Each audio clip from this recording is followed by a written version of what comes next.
ओम शांति। 11 मार्च 2021 की मुरली है।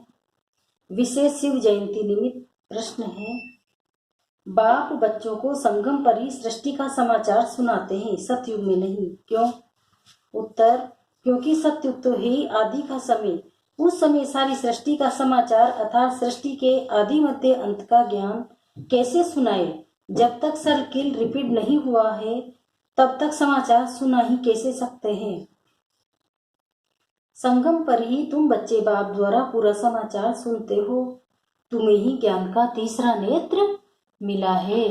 अभी संगम युग चल रहा है, सतयुग का आरंभ और कलयुग का एंड। दो युगों के मिलन को संगम युग बोलते हैं। तो अभी संगम युग चल रहा है। संगम पर ही परमपिता परमात्मा शिव आकर हमें गीता ज्ञान देते हैं, जिससे हम मनुष्य से देवता बन जाते हैं और ये कलयुग बदलकर धरती पर स्वर्ग आ जाएगा। ओम शांति। आज ये त्रिमूर्ति शिव जयंती सो ब्राह्मण जयंती सो संगम युग जयंती का शुभ दिवस। बहुत है जिनको बाबा ईश्वरी जन्म सिद्ध अधिकार की ग्रीटिंग्स भी नहीं दे सकते। बहुत है जिनको पता नहीं है कि शिव बाबा कौन है, उससे क्या मिलना है, वो ग्रीटिंग्स क्या समझ सकते हैं। नए बच्चे बिल्कुल समझ न सके। यह है ज्ञान का डांस, कहते हैं ना, कृष्ण डांस करता था, यहाँ बच्चियां राधे कृष्ण बन डांस करती है। परंतु डांस की तो बात ही नहीं है, वो तो वहाँ सतयुग में बचपन के प्रिंस प्रिंसेस के साथ डांस करेंगे। बच्चे जानते हैं ये बाप दादा है। बाबा को ग्रैंड फादर कहा जाता है। ये दादा तो हुआ जिस्मानी फादर। यहाँ तो वंडरफुल बात है, वो दादा है रूहानी और ये है जिस्मानी, जिनको कहते हैं बाप दादा। बाप से दादा द्वारा वर्षा मिलता है। वर्षा है ग्रैंडफादर का। सब आत्माएं ब्रदर्स हैं, तो वर्षा बाप से मिलता है। बाप कहते हैं तुम आत्माओं को अपना शरीर अपनी कर्म इंद्रियां हैं। मुझे निराकार कहते हैं। जरूर मुझे शरीर चाहिए, तब तो बच्चों को राजयोग सिखाऊं अथवा मनुष्य से देवता, पति से पावन बनने का मार्ग बताऊं। वो मूत पलित कपड़ धोए, जरूर बड़ा धोबी होगा। सारे विश्व की आत्माएं और शरीर धोता है। ज्ञान और योग से तुम्हारी आत्माओं को धोया जाता है। आज तुम बच्चे आए हो, जानते हो हम शिव बाबा को बधाइयां देने आए हैं। बाप फिर कहते हैं कि तुम जिसको ग्रीटिंग्स देते हो वो बाप भी तुम बच्चों को ग्रीटिंग्स देते हैं, क्योंकि तुम बहुत सर्वोत्तम सौभाग्यशाली ब्राह्मण कुलभूषण हो। देवताएं इतने उत्तम नहीं हैं जितने तुम हो। ब्राह्मण देवताओं से ऊंच हैं, ऊंचते ऊंचे बाप फिर वह आते हैं ब्रह्मा तन में। उनके तुम बच्चे बहुत ऊंचते ऊंच ब्राह्मण बनते हो। ब्राह्मणों की ही चोटी है, उसके नीचे ही देवताएं, सबसे ऊपर है बाबा। बाबा ने तुम बच्चों को ब्राह्मण ब्राह्मणिया बनाया स्वर्ग का वर्षा देने। इन लक्ष्मी नारायण के देखो कितने मंदिर बनाए हैं, माथा टेकते हैं। भारतवासियों को तो ये मालूम होना चाहिए कि ये भी मनुष्य हैं। लक्ष्मी नारायण दोनों अलग अलग है। यहाँ तो एक मनुष्य के दोनों नाम रखे हैं। एक का नाम लक्ष्मी नारायण अर्थात अपने को विष्णु चतुर्भुज कहते हैं। लक्ष्मी नारायण अथवा राधे कृष्ण नाम रखाए हैं तो चतुर्भुज हो गए ना। ये विष्णु तो है सूक्ष्म वतन का एम ऑब्जेक्ट। तुम इस विष्णुपुरी के मालिक बनेंगे। ये लक्ष्मी नारायण विष्णुपुरी के मालिक हैं। विष्णु की है 4 भुजा, 2 लक्ष्मी की 2 नारायण की। तुम कहेंगे हम विष्णुपुरी के मालिक बन रहे हैं। अच्छा, बाप की महिमा का गीत सुनाओ। सारी दुनिया में शुरू से लेकर अब तक कोई की भी इतनी महिमा नहीं है सिवाय एक के। नंबरवार तो है सबसे ज्यादा सर्वोत्तम महिमा ऊंचते ऊंच परम पिता परमात्मा की, जिसके तुम सब बच्चे हो। कहते हो हम ईश्वरी संतान हैं। ईश्वर तो स्वर्ग रचता है, फिर तुम नरक में क्यों पड़े हो? ईश्वर का यहाँ जन्म है। क्रिश्चियन कहेंगे हम क्राइस्ट के हैं। यही भारतवासियों को भूल गया है कि हम परम पिता परमात्मा शिव के डायरेक्ट बच्चे हैं। बाप यहाँ आते हैं बच्चों को अपना बनाए, फिर राज्य भाग्य देने। आज बाबा अच्छी रीति समझाते हैं, क्योंकि नए भी बहुत हैं, इन्हों के लिए समझाना मुश्किल है। हाँ, फिर भी स्वर्गवासी बनते हैं। स्वर्ग में सूर्यवंशी राजा रानी भी है, दास दासियां भी हैं, प्रजा भी होती है। उनमें विशेष गरीब कोई साहूकार होते हैं, उनकी भी दास दासियां होती है। सारी राजधानी यहाँ स्थापन हो रही है। ये तो और कोई को मालूम नहीं है। सबकी आत्मा तमो प्रधान है। ज्ञान का तीसरा नेत्र कोई को है नहीं।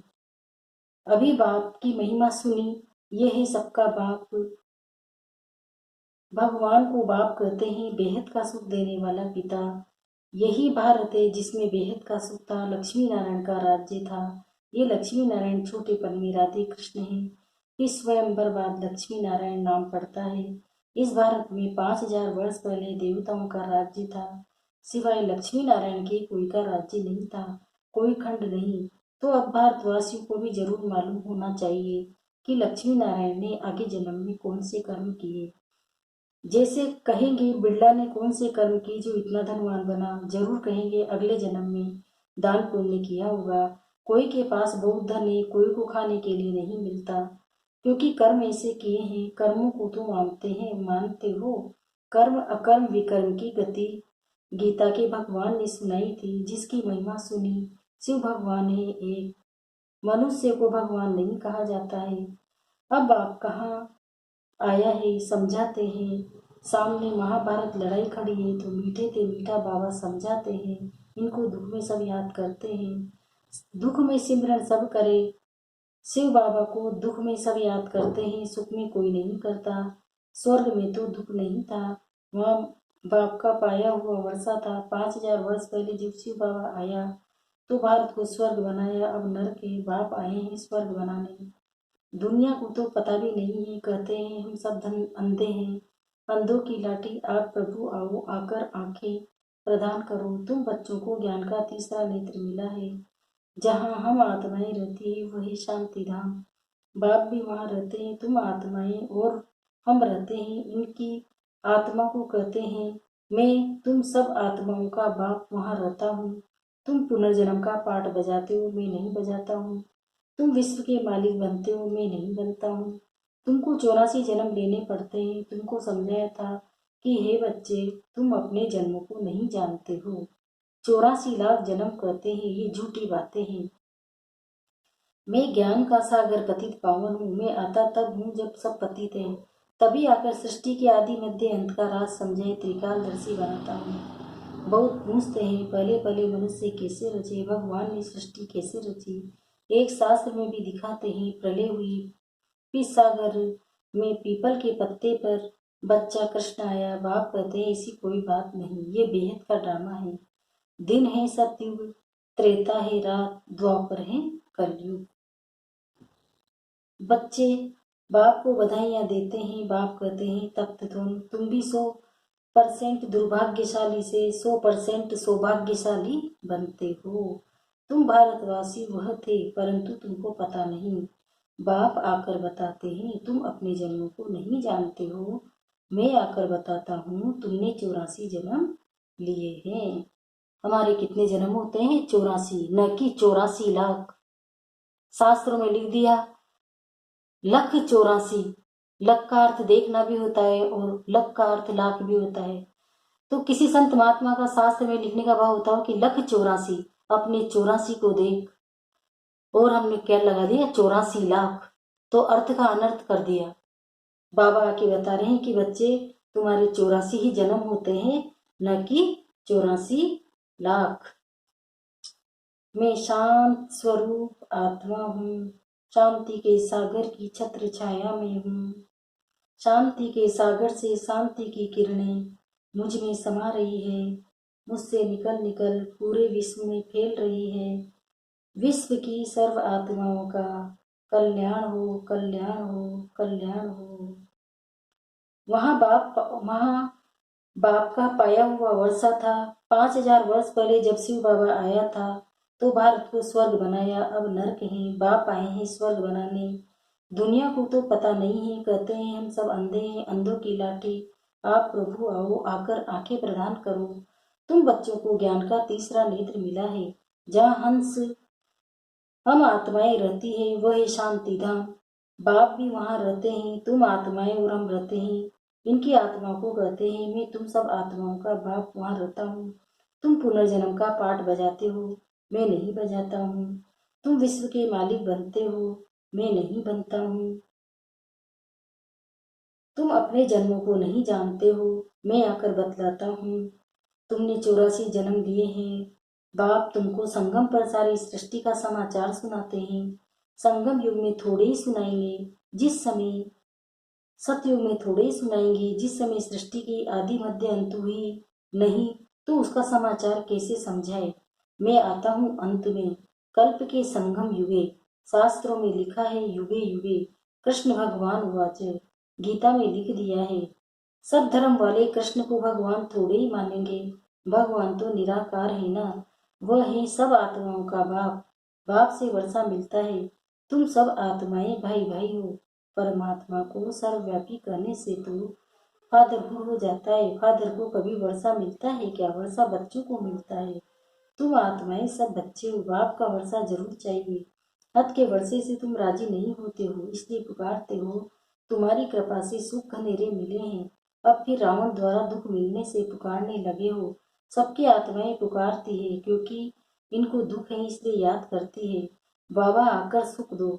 अभी इस ज्ञान से स्वर्ग के मालिक बनते हो, तुम्हारी सदगति होती है। इसलिए गाया जाता है, सर्व का सदगति दाता एक बाप। अभी सब दुर्गति में है, फिर सर्व की सदगति होती है। जब लक्ष्मी नारायण का राज्य था तो तुम स्वर्ग में थे, बाकी सब मुक्ति धाम में थे। अब हम बाप द्वारा राजयोग सीखते हैं। बाप कहते हैं, कल्प के संगम युग पर तुमको पढ़ाता हूँ, मनुष्य से देवता बनाता हूँ। अभी तुम बच्चों को सारा राज समझाता हूँ। शिवरात्रि कब हुई है ये तो मालूम होना चाहिए ना। क्या हुआ? शिव बाबा कब आया? कुछ नहीं जानते तो पत्थर बुद्धि ठहरे ना। अभी तुम पारस बुद्धि बनते हो। भारत पारस बुद्धि गोल्डन एज था। लक्ष्मी नारायण को भी भगवान भगवती कहते हैं। उन्होंने वर्षा भगवान ने दिया, फिर दे रहे हैं। तुमको फिर से भगवान भगवती बना रहे हैं। तुमको फिर से तुम अपने जन्मों का नहीं जानते हो। बाबा सारा राज हमें समझा रहे हैं। बाप कहते हैं, विनाश सामने खड़ा है। इनको कहा जाता है रुद्र ज्ञान यज्ञ। वह सब में मेटेरियल यज्ञ होते हैं। ये है ज्ञान की बात। इसमें बाप आकर मनुष्य को देवता बनाते हैं। तुम बधाइयाँ देते हो शिव बाबा के आने की। बाबा फिर कहते हैं, मैं अकेला थोड़ी ही आता हूँ, मुझे भी शरीर चाहिए, तो ब्रह्मा तन में आना पड़े। पहले पहले सूक्ष्म वतन रचना पड़े, इसलिए इसमें प्रवेश किया है। ये तो पतित था, 84 जन्म ले पतित बना। सब पुकारते थे। अब बाप कहते हैं, मैं फिर से तुम बच्चों को वर्षा देने आया हूँ। बाप ही भारत का स्वर्ग का वर्षा देते हैं। स्वर्ग का रचयिता बाप है, जरूर स्वर्ग की सौगाती देंगे। अभी तुम स्वर्ग के मालिक बन रहे हो। ये पाठशाला है भविष्य में मनुष्य से 21 जन्म के लिए देवता बनने की। तुम स्वर्ग के मालिक बन रहे हो। 21 पीढ़ी तुम सुख पाते हो, वहाँ अकाली मृत्यु होती नहीं है। जब शरीर की आयु पूरी होती है तब साक्षात्कार हो जाता है। एक शरीर छोड़ दूसरा लेते हैं, सर्प का मिसाल है। तो तुम बच्चे बाप को बधाइयाँ देते हो, बाप भी तुमको बधाइयाँ देते हैं। तुम अभी दुर्भाग्यशाली से सौभाग्यशाली बन रहे हो। पतित मनुष्य से पावन देवता बनते हो। चक्र फिरता है, ये तो तुम बच्चों को समझाना है। फिर ये प्राय लोप हो जाता है। सतयुग में ज्ञान की दरकार नहीं रहती। अभी तुम दुर्गति में हो, तब इस ज्ञान से सदगति मिलती है। बाप ही आकर स्वर्ग की स्थापना करते हैं। सर्व का सदगुरु एक ही है। बाकी भक्ति मार्ग के कर्म कांड से कोई की सदगति नहीं होती। सबको सीढ़ी नीचे उतरना ही है। भारत सतो प्रधान था, फिर 84 जन्म लेने पड़े। फिर अब तुमको चढ़ना है मुक्ति धाम, अपने घर जाना है। अब नाटक पूरा होता है। ये तुम पुरानी दुनिया खत्म हो जाएगी। भारत को अविनाशी खंड कहा जाता है। बाप का जन्म स्थान कब खत्म नहीं होता। तुम शांति धाम में जाकर फिर आएंगे, आकर राज्य करेंगे। पावन और पतित भारत में ही होते हैं। 84 जन्म लेते लेते पतित बने हो, योगी से भोगी बने हो। ये है रोरो नर्क, महान दुख का समय है। अभी तो बहुत दुख आने का है। खूनी नायक खेल है, बैठे बैठे बॉम्ब्स गिरेंगे। तुमने क्या गुनाह किया? नायक सबका विनाश हो जाएगा। विनाश का साक्षात्कार तो बच्चों ने किया। अब तुम सृष्टि चक्र का ज्ञान जान गए हो। तुम्हारी पास ज्ञान की तलवार है, ज्ञान खड़ग है। तुम हो ब्रह्मा की मुख वंशावली ब्राह्मण, प्रजापिता भी बाबा है। कल्प पहले भी इसने मुख वंशावली पैदा की थी। बाप कहते हैं, मैं कल्प कल्प आता हूँ, इसमें प्रवेश कर तुमको मुख वंशावली बनाता हूँ। ब्रह्मा के द्वारा स्वर्ग की स्थापना कराता हूँ। स्वर्ग में तो भविष्य में ही जाएंगे। छी दुनिया तो खत्म होनी चाहिए, मतलब कलयुग खत्म होना चाहिए। बेहद का बाप आते ये नई दुनिया रचने, स्वर्ग रचने। बाप कहते हैं मैं तुम बच्चों के लिए हथेली पर स्वर्ग लेकर आया हूँ। तुमको कोई भी तकलीफ नहीं देता हूँ। तुम सब दूध दिया हो। अच्छा, मीठे मीठे से खिलते बच्चों प्रति माता पिता बाप दादा का याद प्यार और गुड मॉर्निंग। रूहानी बाप की रूहानी बच्चे को नमस्ते। हम रूहानी बच्चों की भी रूहानी माता पिता बाप दादा को याद प्यार गुड मॉर्निंग, नमस्ते नमस्ते नमस्ते।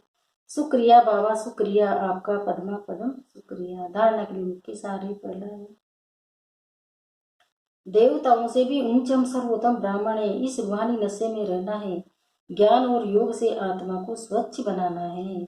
दूसरा है सबको शिव बाबा के अवतरण की बधाइयां देनी है। बाप का परिचय देकर पतित से पावन बनाना है। रावण दुश्मन से मुक्त करना है। वरदान, हर संकल्प बाप के आगे अर्पण कर कमजोरियों को दूर करने वाली सदा स्वतंत्र भव। कमजोरियों को दूर करने का सहज साधन है। जो भी कुछ संकल्प में आता है वो बाप को अर्पण कर दो। सब जिम्मेवारी बाप को दे दो तो स्वयं स्वतंत्र हो जाएंगे। सिर्फ एक दृढ़ संकल्प रखो कि मैं बाप का और बाप मेरा। जब इस अधिकारी स्वरूप में स्थित होंगे तो अधीनता ऑटोमेटिकली निकल जाएगी। हर सेकंड ये चेक करो कि मैं बाप समान सर्वशक्तियों का अधिकारी मास्टर सर्वशक्तिवान हूँ। सारा बोझ बाबा को देके निश्चिंत रहो। और मैं सर्वशक्तिवान की संतान मास्टर सर्वशक्तिवान हूँ। स्लोगन है, श्रीमत के इशारे प्रमाण से कड़वे न्यारे और प्यारे बन जाना ही तपस्वी आत्मा की निशानी है। मतलब एक सेकंड में परमधाम पहुंच जाओ और बाबा की याद में बैठ जाओ। ओम शांति। ओम